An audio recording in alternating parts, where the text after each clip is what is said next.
ভোটের মধ্যেই খুশির খবর, মোদী সরকারের বিরাট বড় ঘোষণা।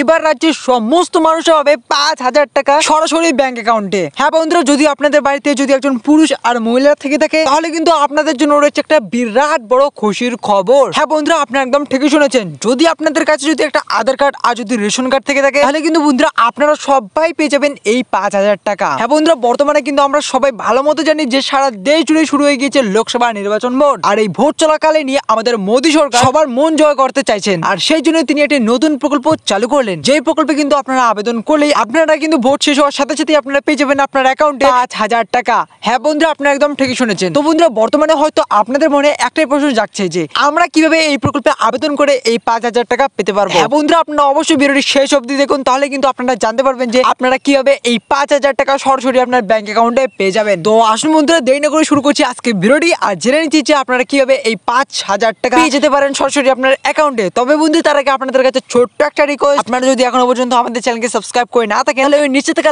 লাল রঙের সাবস্ক্রাইব বাটনটা প্রেস করে রেখে দিন, কারণ এরকমই গুরুত্বপূর্ণ ভিডিও ডেইলি আমি আপনাদের জন্য নিয়ে আসি। সাথে অবশ্যই ভিডিওটিতে একটা লাইক করে দিবেন। তো চলুন দেখে নেওয়া যাক। ভোটের আগে কল্পতরু মোদিজি 5,000 টাকা দেবেন পশ্চিমবঙ্গের সমস্ত মানুষদের। জনধন অ্যাকাউন্টের সঙ্গে আধার লিঙ্ক করলেই মিলবে 5,000 টাকা। যাদের জনধন অ্যাকাউন্ট নেই তারা কিভাবে অ্যাকাউন্টটি খুলবেন, কি কি ডকুমেন্ট লাগবে, কোথায় ফর্ম পাবেন, সব আমরা আজকের ভিডিওতে জানতে চলেছি। তো কিন্তু অবশ্যই বন্ধুরা ভিডিওটি সম্পূর্ণ দেখবেন। দর্শন দেখে নিচ্ছি যে এই প্রকল্পে আবেদন করতে কি কি ডকুমেন্ট লাগবে। অবশ্যই আপনাদের Aadhaar card, passport, driving licence, PAN card, voter card আর হচ্ছে NREGA জব কার্ড লাগবে, বা এক কথায় জব কার্ড লাগবে আপনাদের। এবার কথা হচ্ছে ফর্ম কোথায় পাবেন, ফর্ম ফিল আপ করে কোথায় জমা দেবেন। তো দেখুন, বলা হচ্ছে যে আপনার নিকটবর্তী ব্যাংকে গিয়ে এই অ্যাকাউন্টটি খুলতে পারবেন। আপনার নিকটবর্তী ব্যাংকে গিয়ে এই অ্যাকাউন্টটি খুলতে পারবেন। ব্যাংকে গিয়ে জনধন অ্যাকাউন্টে খোলার ফর্মটি সংগ্রহ করতে হবে। ফর্মে যাবতীয় তথ্য লিখে ফর্মটিকে ব্যাংকে জমা দিতে হবে।